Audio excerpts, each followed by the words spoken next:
بسم الله الرحمن الرحيم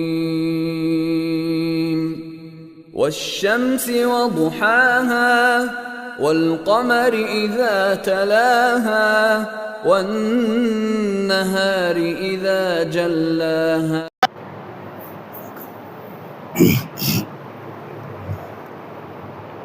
إن الحمد لله نحمده ونستعينه ونستغفره ونؤمن به ونتوكل عليه ونعوذ بالله من شرور أنفسنا ومن سيئات أعمالنا من يهده الله فلا مضل له ومن يضلل فلا هادي له أشهد أن لا إله إلا الله وحده لا شريك له أشهد أن محمدا عبده ورسوله أما بعد يا أيها الذين آمنوا اتقوا الله حق تقاته ولا تموتن إلا وأنتم مسلمون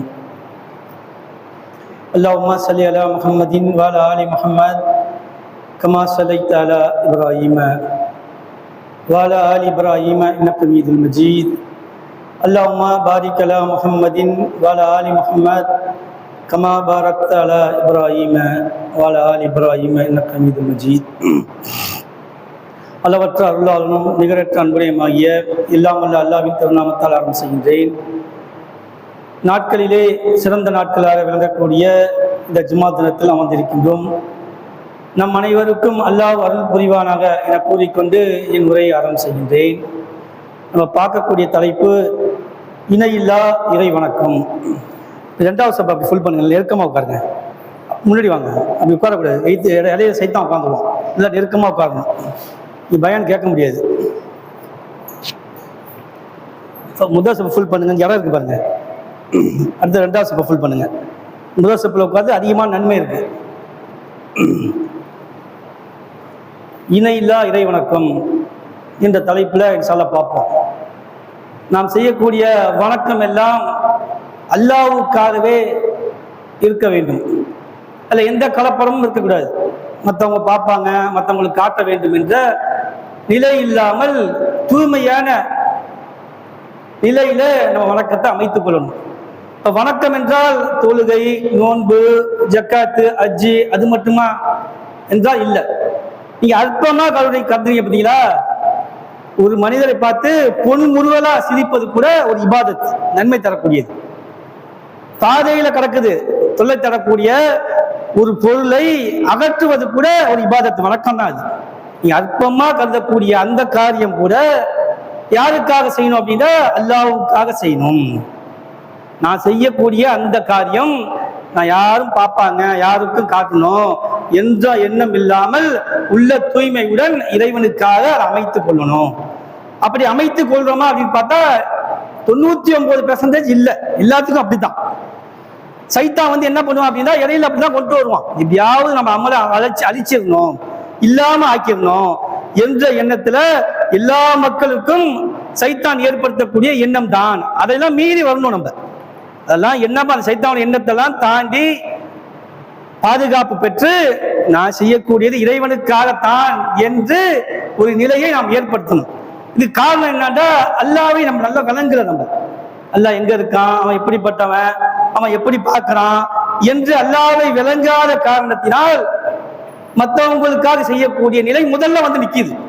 அப்ப அல்லாஹ்வை நம்ம விளங்கணும். அல்லாஹ் குர்ஆன்ல சொல்லும் பொழுது யா அய்யுஹல்லதீன ஆமனூ இத்தகுல்லாஹ், ஈமான் கொண்ட விசுவாசிகளே அல்லாஹ்வை அஞ்சிக் கொள்ளுங்கள். முஸ்லீம்களை தான் அல்லாஹ் கூப்பிடுறான். கூப்பிட்டு நீங்க அல்லாஹ்வை அஞ்சுங்க. அஞ்சு அப்படின்னா அல்லாஹ் நம்மளை பார்க்கிறான், கண்காணிக்கிறான். 7வது வானத்துல அரசுல இருக்கான். அல்லாஹ் அரசுல இருந்துகிட்டு உலகத்தை பூரா அல்லாஹ் கண்காணிச்சிட்டு இருக்கான். இந்த உலகத்துல இந்த செகண்ட்ல என்ன நடக்குது என்பதை அல்லாஹ் ஒரு நாள் பார்க்க முடியும். இந்த உலகத்துல அனைத்து உயிரினமும் என்ன பேசுது என்பதை அல்லாஹ் அறிவான். இப்ப எல்லாத்தையுமே அறிவான். மனிதன் மட்டும் இல்ல, உலகத்துல படைக்கப்பட்ட எல்லா பொருள்களையும் அல்லாஹ் உத்து நோக்குறான், பார்க்கிறான் என்றதை மனசுல பதிய வைக்கணும். இன்னும் சொல்ல போனா அல்லாஹ் குர்ஆன்ல சொல்றான், நபி ஸல்லல்லாஹு அலைஹி வஸல்லம் அவங்களை பார்த்து அல்லாஹ் பத்தி உன்கிட்ட கேட்கிறாங்க, அவன் எங்க இருக்கான்னு சொல்லிட்டு தன்னுடைய பிரதி நரம்புக்கு பக்கத்துல இருக்கான் என்று கூறுவீராக. எல்லாம் எங்க இருக்கான் நம்ம நினைக்காம எங்கேயோ தூரத்துல எல்லாம் இல்ல, நம்ம மற்றவங்க பார்க்கறதுக்கும் தூரமா இருக்கோம். அல்லாஹ் பிரதி நரம்புக்கு பக்கத்துல நம்மளை கண்காணிச்சிட்டு இருக்கான். பார்க்கிறான் என்ற நிலையை முதல்ல நம்ம ஏற்படுத்தணும். அப்பதான் நம்ம செய்யக்கூடிய அமல் இறைவனுக்காக என்ற ஒரு நிலைக்கு வரும். அடுத்தது அக்கத்து காத்தகி, அவனை அஞ்ச வேண்டிய முறையில் அஞ்சு கொள்ளுங்கள். அடுத்தது நம்ம செய்யக்கூடிய நற்காரியங்கள் எதுவா இருந்தாலும் அல்லாஹ்வுக்காகத்தான் செய்வேன். எப்படி வழங்கணும் அப்படின்னா, இந்த காரியம் இருந்தாலும் நான் காலைல ஃபஜ்ர் தொழுகைக்கு எந்திரிச்சேன், ஒழு செய்தேன், பள்ளிக்கு ஜமாத்துடன் தொழுதேன். எதற்காக என்றால் அல்லாஹ்வுடைய பொருத்தத்தை நாடி நன்மை எதிர்பார்த்து சுமந்தத்துக்கு செல்ல வேண்டும் எண்ணத்தின் அடிப்படையில நான் தொழுதேன். யாரும் என்ன பார்க்கணும், என்ன பாராட்டணும், என்ன பெருமைப்படுத்தணும் என்ற நோக்கம் என்னிடம் கிடையாது. அதை அப்படியே உடைக்கணும். ஏற்படும். வீட்டுல எந்திரிக்கப்ப தாய் பாக்குறாங்க, பிள்ளை பார்ப்பா, தொழு வந்துப்பா சரியான நேரத்துல, தந்தை பாக்குறாங்க, மனைவி பாக்குறாங்க, குழந்தை பாக்குறாங்க என்றது பெருமை ஏற்படும். வெளியில வெளியில 4 பேர் பார்ப்பாங்க, தொழுவாளி விடமாட்டாப்பா ஒரு தொழுவிய. பள்ளிவாசல வந்தா பாப்பா எவ்வளவு நேரம் துவா செய்யறாரு கையேந்தி, இப்படிப்பட்ட இபாதத்து ஆளு என்று மனிதர்கள்லாம் பார்த்து நம்மளை புகழ வேண்டும், புகழ்வாங்க என்ற எண்ணத்தை ஏற்படும். அந்த ஏற்படக்கூடியதை அப்படி உடைத்து, நான் அந்த நேரத்தை நான் ஒதுக்கி வந்தேன்டா அல்லாஹ்வுக்காகத்தான் வந்தேன், வேற எந்த நோக்கமும் கிடையாது. தூக்கத்தை துறந்து நான் பள்ளிக்கு இந்த தொழுவக்கூடிய இந்த நிகழ்வு முற்றிலும் அல்லாஹ்வுக்காகத்தான். யாருக்கும் காட்ட வேண்டிய எண்ணம் இல்லை, அவசியம் இல்லை. அல்லாஹ்வை தவிர எனக்கு யாரும் கூலி தந்துட முடியாது. நான் செய்திருக்கக்கூடிய செயல் அந்த அளவுக்கு உயர்வானது. எப்படி நம்ம நினைக்கிறோம், அல்பமா நம்ம நினைச்சிடக்கூடாது. அதை மனிதர் கூலி கொடுக்குற மாதிரி, மனிதர் பாராட்டுற மாதிரி நம்ம செய்யக்கூடிய அமல்களை நாம ஆக்கிக்க கூடாது. நாம் செய்யக்கூடிய ஒவ்வொரு துளியும், ஒவ்வொரு நிமிஷமும் செய்யக்கூடிய அமல்கள் எல்லாம் இறைவன் பொருத்தத்தை நாடிதான் நான் செய்யறேன், யாருக்காகவும் செய்யவில்லை என்ற நிலையை நாம் ஏற்படுத்தணும். 2வது, தவறை தடுத்துக்கிறோம். எவ்வளவு தவறு செய்யக்கூடிய வாய்ப்புகள் நமக்கு கிடைக்கும், அந்த தவறுலாம் பயந்துகிட்டு தடுத்தோம்லாம் கிடையாது. அல்லாஹ்வுக்காக தடுத்துக்கிட்டேன், அல்லாஹ் ரப்பல் ஆலமீன் பார்க்கிறான், அல்லாஹ் தடுத்திருக்கான், அல்லாஹ் தூதர் மூலமாக அதை தடுத்திருக்கான், நான் தடுத்துக் கொள்வேன். அக்கத்து காத்தீங்கன்னா அஞ்ச வேண்டிய முறையில நீங்க அஞ்சு கொள்கள் என்றா எப்படி என்ன அர்த்தம்? அதுக்கு நல்லதை அல்லாஹ்வுக்காக செய்வேன், தீயதையும் யாருக்காகவும் தடுத்துக் கொள்ளல. மக்கள் பார்க்கிறாங்கன்னு தடுத்து கொண்டாங்கன்னா பார்க்காத சமயத்தை செய்யற மாதிரி போயிடும். பார்க்கிறப்பம் தடுத்துக் கொள்வேன், பார்க்காதப்பையும் அல்லாஹ் பார்க்கிறான் என்று நான் தடுத்துக் கொள்வேன். அப்ப அமல்களை பொறுத்தவரையும் இறைவனுக்காக செய்யணும், தவறை பொறுத்தவரையும் அல்லாஹ்வுக்காக தடுத்துக் கொள்ளணும். அப்ப கலப்படம் வராமல் நான் எப்பொழுது நாம் செய்யக்கூடிய அமல்கள் பரிசுத்தமாக இருக்குதோ அவர்கள் தான் கூலி பெற முடியும், நன்மை பெற முடியும் என்பதை விளங்கிக்கணும். அடுத்த நபி ஸல்லல்லாஹு அலைஹி வஸல்லம் சொல்றாங்க, சஹாபாக்கிட்ட சொல்றாங்க, உங்களிடம் அதிகம் அஞ்சுவது சிறிய இணை வைப்பதான் அப்படிங்கிறாங்க. சஹாபாக்கள் சொன்னா எப்படி சொல்றாங்க, உங்களை அதிகமா அஞ்சுறேன் நான். சஹாபாக்கள் எப்படிப்பட்டவங்க? இணை வைக்கக்கூடியவங்களா, தௌஹீத்வாதி, ஏகத்துவவாதி. அவங்கள்ட்ட எப்படி சொல்றாங்க அப்படின்னா, உங்கள்கிட்ட ரொம்ப அஞ்சுறேன், பயப்படுறேன். எதுக்கு தெரியுங்களா? சிறிய இணை வைப்பு. அப்ப சஹாபாக்கள் கேட்கிறாங்க, சிறிய இணை வைப்பு என்றால் என்னன்னு கேட்கிறாங்க. அதுதான் ரியா, மற்றவங்க பார்ப்பதற்காக, மற்றவங்களுக்கு காட்டுவதற்காக அமல் செய்வது. இணை வைப்புல எப்படி வழங்கியிருப்போம்? கபூர்ல போய் நிக்கணும், கையை ஏந்தணும், அல்லாஹ்வுடைய ஆற்றல்லாம் அவர்கிட்ட இருக்கு என்று நினைக்கணும், என்ன அவருக்கு அந்த ஆற்றல் இருக்கு என்று அவர்கிட்ட பிரார்த்தனை செய்யணும். அதுதான் இணை வைப்புன்னு வழங்கிக்குவோம். அது பெரிய இணை வைப்பு. அல்லாஹ்வுடைய ஆற்றல்கள், சக்திகள் எல்லாம் அவன்கிட்ட இருக்கு, அவன் தான் கொடுக்கணும் என்று ஒரு மனிதனை நாம் நினைத்தாலும், ஒரு கல்லை நினைத்தாலும் அது பெரிய இணை வைப்பு. சிறிய இணை வைப்பு என்றால் அல்லாஹ்வுக்கு செய்ய வேண்டிய அமல் இருக்கு பாத்தீங்களா, நற்காரியம் இருக்கு பாத்தீங்களா, அந்த காரியம் மற்றவங்க பார்ப்பாங்க, மற்றவங்களுக்கு காட்டணும், அது ரியாவம் என்ற எண்ணத்துல நீங்க செய்வீங்க. எப்படி செய்வீங்களா? மற்றவங்க பார்ப்பாங்க, மற்றவங்களுக்கு காட்டணும் என்ற எண்ணத்துல செய்வீங்க. அது சின்ன இணை வைப்பு.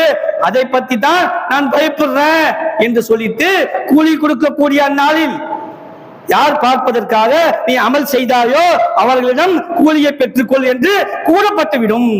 சுப்ஹானல்லாஹ். நம்ம செய்யக்கூடிய அமல் தான் அல்லாஹ்வுக்காக இல்லை என்றால் எப்படி போயிடும் தெரியுங்களா? அவரு பாப்பாரு, அவர்கிட்ட காட்டணும், அங்க போகணும், அப்படி போகணும், அப்படிலாம் நமக்கு எண்ணம் ஏற்படும். அதற்காக அமலை அமைத்துக் கொள்வோம். நாம் அமைத்துக் கொண்டால் கூலி கொடுக்கக்கூடிய நாள் எல்லாம் சொல்லிடுவான், ஒதுக்கி சொல்லிடுவான், நீ எனக்காக செய்யல. யாருக்காக செஞ்ச? நீ யாருக்காக காட்டுவதற்காக இந்த அமல்களை, இபாதத்துக்களை, வணக்க வழிபாடுகளை செய்தாயோ அவர்களிடம் நீ கூலியை பெற்றுகள். எனக்கு செஞ்சாலும் என்ன கூலி கேட்கணும்? நீ எந்த அளவுக்கு அல்லாஹ் எப்படி அந்த அவனுடைய ரைட்ஸ் இருக்கு பாத்தீங்களா, அவனுடைய உரிமையில அல்லாஹ் விட்டு கொடுக்க மாட்டான். தொழுவை இபாதத்து வணக்கம் மட்டுமில்ல, சிறு சிறு அமல்கள், சிறு சிறு வணக்கங்கள் யாருக்காக இருக்கணும்? எனக்காகத்தான் இருக்கணும், எனக்காகத்தான் நீ செய்யணும். யாருக்கும் காட்ட செய்யக்கூடாது. ஆனா சைத்தான் எப்படி தெரியுங்களா என்னத்தை ஏற்படுத்துவான்? ₹1 அல்பமான காசை தர்மம் செய்வது கூட நன்மையை பெற்றக்கூடாது. எப்படி கொடுப்பான்? 4 பேர் நிக்கிறப்ப கொடுக்கிற மாதிரி எண்ணத்தை ஏற்படுத்துவான். அப்ப அவர் பார்க்கிறார் அப்படின்னா ₹1 மறைத்து கொடுக்க சொல்லுவான், ₹100 தெரியாத மாதிரி கொடுக்க சொல்லுவான். என்ன நோக்கம்? நம்ம அதே மாதிரி வீட்டுல நிப்போம், ஒரு முசாபர் வருவாரு, யாரும் இல்லை என்றால் இல்லைன்னு சொல்லிடுவோம். எல்லாம் பாக்குறாங்க அப்படின்னா கூப்பிட்டு கொடுப்போம்.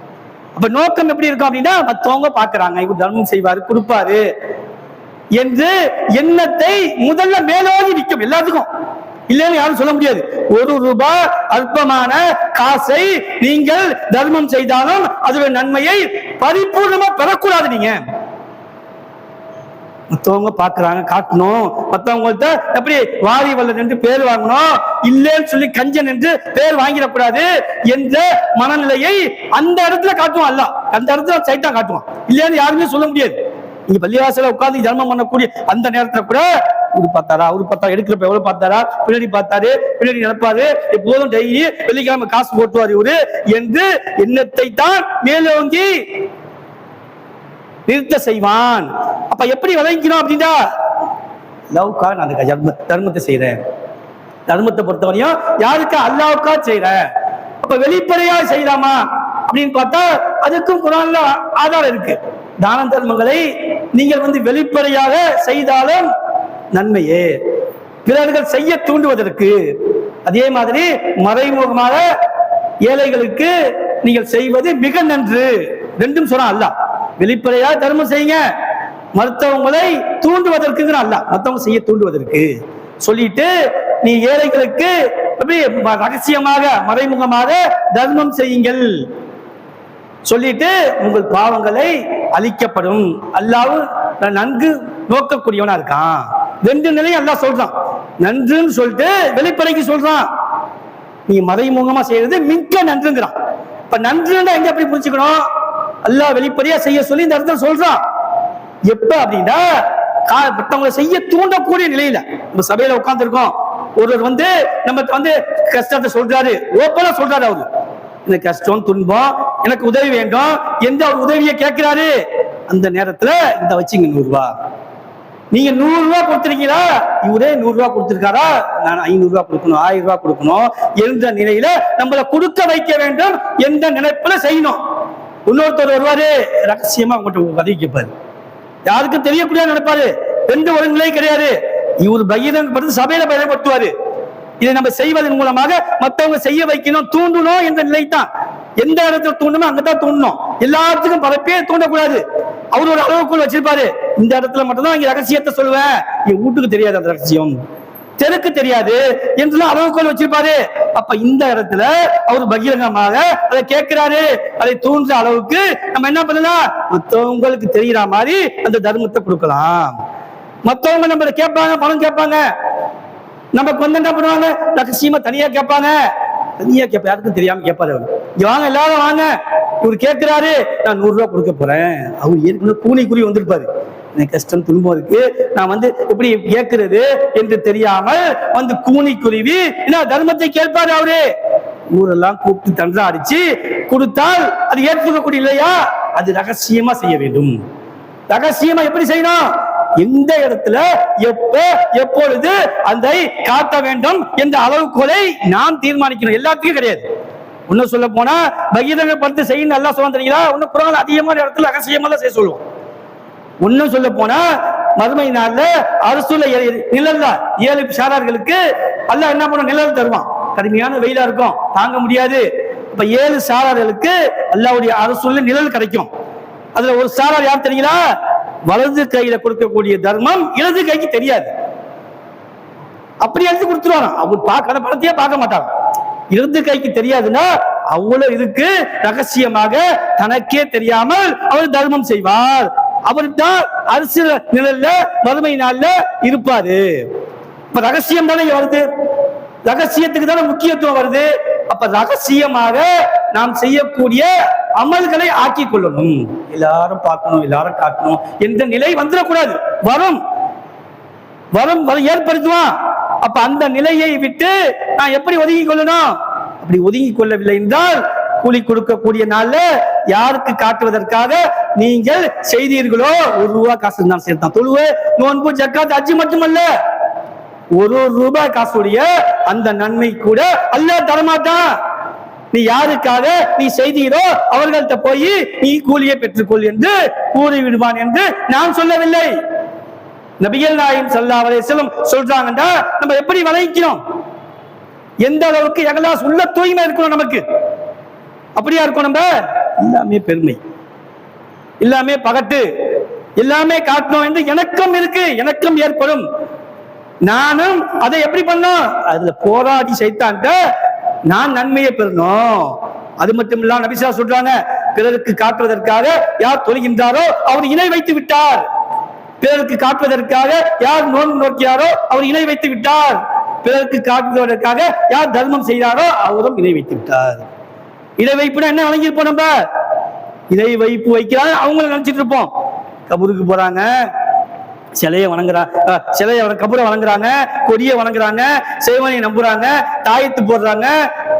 அல்லாஹ்வுக்குள்ள ஆற்றல் எல்லாம் இந்த அவுலியாக்கு இருக்குது என்று இவர் நினைக்கிறாங்க என்று பரிதாபப்படுவோம். அவர் நரகத்துக்கு போய்வார் என்று அவரை தடுக்கணும், அவருக்கு சோரத்துக்கு அழைத்துக் கொள்ள வேண்டும் என்ற நினைப்புடன் நாம் அதை விட்டெல்லாம் தப்பிச்சிட்டோம். நாம் அல்லாஹ் வணங்கக்கூடிய தௌஹீத்வாதி என்று நாம் இருக்கும் தெரியுங்களா? நம்மையும் சைத்தான் சோதிப்பான். அங்க வந்துட்டியா நீனு, அங்க வந்துட்டு அதை விட்டுட்டு இங்க தொழுவக்கூடிய தொழுகை மற்றவங்க பார்ப்பதற்காக இருந்தால் அதுவும் இணை வைத்துட்டான், அல்லாஹ்வுக்காக இல்ல. இப்ப இணை வைப்பு எப்படி? கையை ஏந்தி கேட்பதில்லை, அல்லாஹ்வுடைய ஆற்றல் அவருக்கு இருக்குது என்று நம்புவது மட்டுமல்ல, அந்த தொழுகையை கூட மற்றவங்க பார்ப்பாங்கன்னு வீட்டுல இருந்து வரோம், இங்க வந்து தொழுகிறோம். நோக்கம் எப்படி இருக்கணுமா? நமக்கு இறைவனுக்காக தொழுகிறேன், அந்த நேரத்தை நான் வந்து அர்ப்பணிக்க கூடியது எதுக்காக? அல்லாஹ்வுக்காக, யாருக்காகவும் பார்ப்பதற்காகவும் நான் செய்யல என்ற நிலையை மனசுக்குள்ள பதிய வைக்கணும், போராடணும். சைத்தான் வந்து அவ்வளவு சீக்கிரமா நீ வந்து சோனத்துக்கு போவதற்கு விடமாட்டான். நீங்க அங்க வந்துட்டீங்கன்னா இங்க மாட்டிக்கிறீங்க. நீங்க அப்படி நினைச்சுக்கிறீங்க, வந்துட்டோம் முடிஞ்சு தௌஹீத்வாதி ஏகத்துவவாதி அப்படியே சீக்கிரம் சோனம் போயிடுவோம், வெற்றி பெற்றுவோம், அப்படிதான் நினைச்சுக்கிட்டு இருக்கோம் நம்ம. அவன் அடுத்த வழி இருக்கிற சைத்தானுக்கு அடுத்த சோதனை இருக்குல்ல, மேல் சோதனை விட்டு கீழே வந்துட்டா கீழே சோதனை ஒண்ணும் இடிப்பதா இருந்தா அடுத்த சோதனை வந்து நிற்கும். நீங்க மரணிக்கிற வரையும் உங்களை சோதனையை ஏற்படுத்தி அதை வடிகட்டி உங்களை கொண்டு போய் தான் சோனத்துக்கு சேர்ப்பான், சோனத்துக்கு போக முடியும். அப்ப அந்த நோக்கம் கூட எப்படி இருக்கணும்? தொழுகை கூட எப்படி இருக்கணும்? தொழுகையில பண்ணி இறைவா, இறைவனுக்காகத்தானே பள்ளிவாசலுக்கு வந்தேன், பேங்க் சவுண்ட கேட்டேன், இறைவனுக்காக சைதா செஞ்சேன், இறைவனுக்காக ருக்கூர் செஞ்சேன், இறைவனுக்காகத்தான் நின்றேன், நானு எல்லாம் அல்லாஹ்வுக்கு தான் நின்றேன். இது எப்படி இணை என்று நாம் நினைக்கலாம்? மேலோட்டமாக எப்படி இருக்கும்? இவர் தொழுகாளி, ஒரு பக்கத்து தொழுவ விட மாட்டாரு, சரியான நேரத்துக்கு பள்ளிக்கு வந்துடுவாரு, சுன்னத்தை தொழுதுருவாரு, எல்லாரும் என்னை பேசுவாங்க, பேசப்படணும், பாராட்டப்பட வேண்டும் என்ற எண்ணத்தை மனசுல போற்றுவான் சைத்தான். போடுவது கூட ஒரு இணை வைப்பு, அதுவும் இணை வைப்பான். அல்லாஹ்வுக்கு செய்யறத மத்தவங்களுக்கு ஏன் செய்யற, மத்தவங்களுக்கு காட்டுற மாதிரி ஆக்கிக்கிட்ட என்று ஆய்விடம் என்று நபி ஸல்லல்லாஹு அலைஹி வஸல்லம் சொல்றாங்கன்னா எந்த அளவுக்கு ஜாக்கிரதையா இருக்கணும் அமல்ல. நம்ம செயல்கள் எப்படி உள்ள தூய்மையா இருக்கணும். நோன்பு வைக்கிறோம், நோன்பு வச்சு வெளியக்குள்ள தெரியாது, உள்ளுக்குள்ளதான் வச்சிருப்போம். அந்த நோன்பு கூட மற்றவங்க பார்ப்பதற்காக, மற்றவங்களுக்கு காட்டுவதற்காக நாம் ஆக்கி கொண்டால் நான் நோன்பாளி, நான் நோன்பை விட மாட்டேன், இந்த வெயிலையும் இந்த கஷ்டத்திலையும் வேலை பார்த்து கொண்டு நான் நோன்பு வச்சிருக்கேன். இந்த நோன்பின் மூலமாக நமக்கு அங்க பாராட்டுகளும் பெருமையும் சேவையும் கிடைக்க வேண்டும் என்ற எண்ணத்தின் அடிப்படையில அதை ஆக்கி கொண்டால் அதுவும் இணை வைத்து விட்டாய். இணை அல்லாஹ்வுக்கு வைக்கக்கூடிய அந்த காரியத்துல கூட எப்படி இருக்கணும்? நான் இறைவனுக்காக செஞ்சாலும் வெளியே சொல்ல மாட்டேன், நான் செய்த அமல்களை காட்ட மாட்டேன், நான் இறைவனுக்காக செஞ்சேன், யாருக்காக காட்டுவதற்கு நான் விரும்ப மாட்டேன் என்று நாம் செயலை ஆக்கி கொள்ளணும். யார் பிறர் காட்டுவதற்காக, பிறர் பார்ப்பதற்காக தர்மம் செய்தாரோ அவர் இணை வைத்து விட்டார். சுப்ஹானல்லாஹ், இணை வைத்துட்டாங்க. அப்ப நம்ம எப்படி புரிஞ்சுக்கணும்? நம்ம அமல்களை எப்படி பாதுகாக்கணும்? நம்ம எல்லாரும் செய்யறாங்க, நம்ம செய்யக்கூடாது. நாம தீர்மானிக்கணும். எது அமல், எது பாவம், எது தவறு, எது செய்யணும், எது செய்யக்கூடாது. நம்ம தான் மறுமையில அல்லாஹ்ட்ட பதில் சொல்லி ஆகணும். தனி மனிதர் ஒவ்வொரு ஆளுக்கும் அது கடமை. நீங்க தான் வெற்றி பெறணும், சுவனத்துக்கு போனோம். நாம் பல மனிதர்களை நாம் பார்த்து நாம் செயலை அமைத்துக் கொண்டால் எல்லாம் கை சேதமாக மாறிடும், எல்லாம் நஷ்டமாக மாறிடும். இப்ப எப்படி விளைவிக்கிறோம்? எல்லா விஷயத்தையும் அல்லாஹ்வுக்காகத்தான் உட்கார்ந்து நின்றேன், படுத்திருக்கேன், தூங்குறேன், விழித்தேன். என்னுடைய அமல்கள் எல்லாம், என்னுடைய செயல்பாடுகள் எல்லாம் முற்றிலும் இறைவனுக்காக மட்டும்தான் ஆக்கிக் கொண்டே, யாருக்காக ஆக்கிக் கொள்ளவில்லை என்ற மனநிலையை உறுதிப்படுத்தணும், உறுதியை ஏற்படுத்தணும். நாம் வெற்றி பெற வேண்டும் என்றால், சுவனத்துக்கு செல்ல வேண்டும் என்றால் அந்த ஒரு நிலையை உறுதியாக ஏற்படுத்தணும். அப்பதான் சின்ன அமலுக்கு கூட பெரிய கூலி பெறலாம், பெரிய அமலுக்கு கூட கூலி பெறாமல் போயிடுவோம். கை சேதமாக மறுமையில நிற்கக்கூடிய நிலையில நாம் ஆகிவிடுவோம். அடுத்து நபி ஸல்லல்லாஹு அலைஹி வஸல்லம் சொல்றாங்க, யார் முகஸ்துதிக்காக அமல் செய்கின்றாரோ அவரை மறுமை நாள்ல எல்லாம் பகிரங்கப்படுத்துவாங்க. யார் பிறர் பார்ப்பதற்காக அமல் செய்தாரோ அவரை வெளிக்காட்டுவான். அமல்களுங்க, அமல் செய்யாதவங்களை பத்தி கவலைப்படுறோம், செய்யலையே என்று வருத்தப்படுறோம், நரகத்துக்கு போயிடுவாங்களே என்று என்ன ஏற்படுது? நாம் செய்யறோம், அமல்களை முழுகி இருக்கோம், அல்லாஹ்வுக்காக வாழ்றோம்.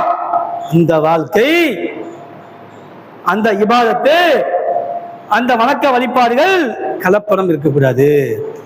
எல்லாரும் பார்க்கணும், எல்லாரும் காட்டணும் என்ற நிலை எந்த இடத்துலயும் வரக்கூடாது. அப்படி நமக்கு வந்துச்சு அப்படின்னா மறுமை நாள்ல பகிரங்கப்படுத்துவான் அல்லாஹ்.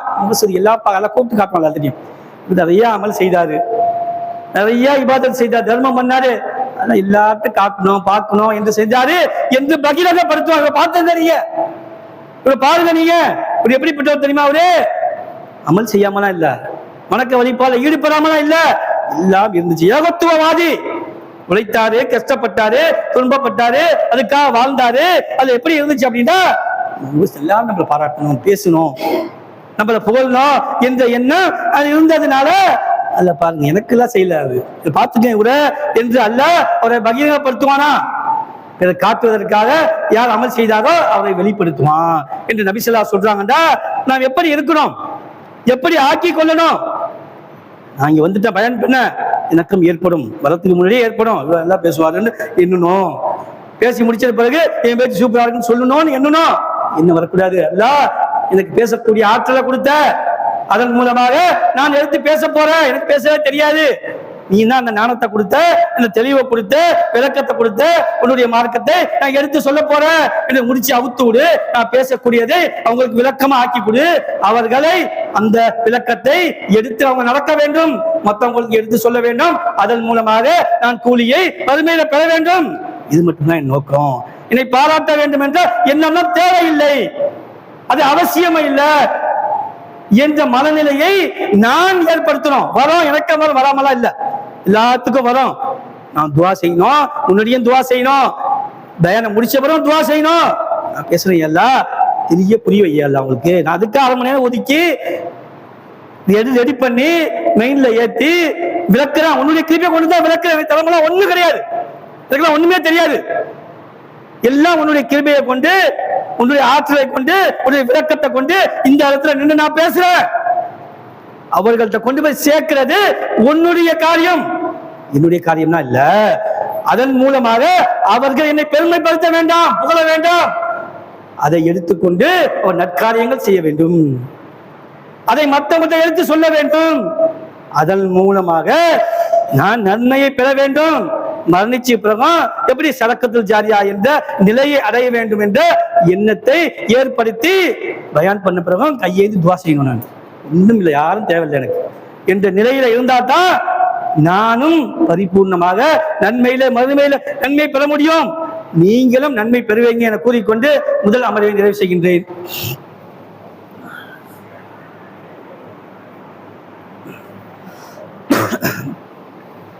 அல்ஹம்துலில்லாஹி ரப்பில் ஆலமீன். அல்லாஹ்வின் நல்லடியார்களே, நம்ம இணையில்லா இறை வணக்கம் என்ற தலைப்புல பார்க்கிறோம்.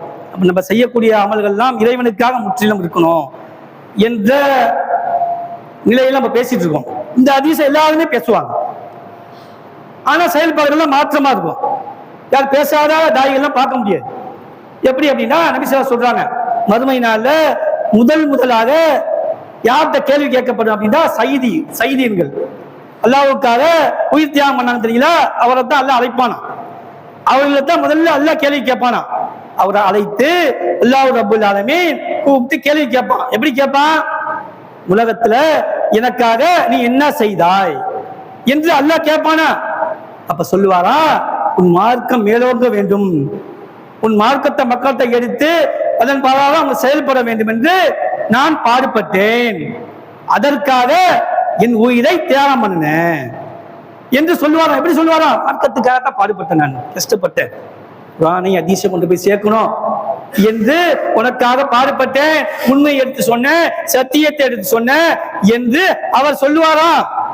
அப்ப அல்லாஹ் சொல்லுவானா, இல்ல இல்ல, இந்த உலகத்துல உன்னை எல்லாரும் பாராட்ட வேண்டும், பேச வேண்டும், பெருமைப்படுத்த வேண்டும் என்று நீ விரும்புனா,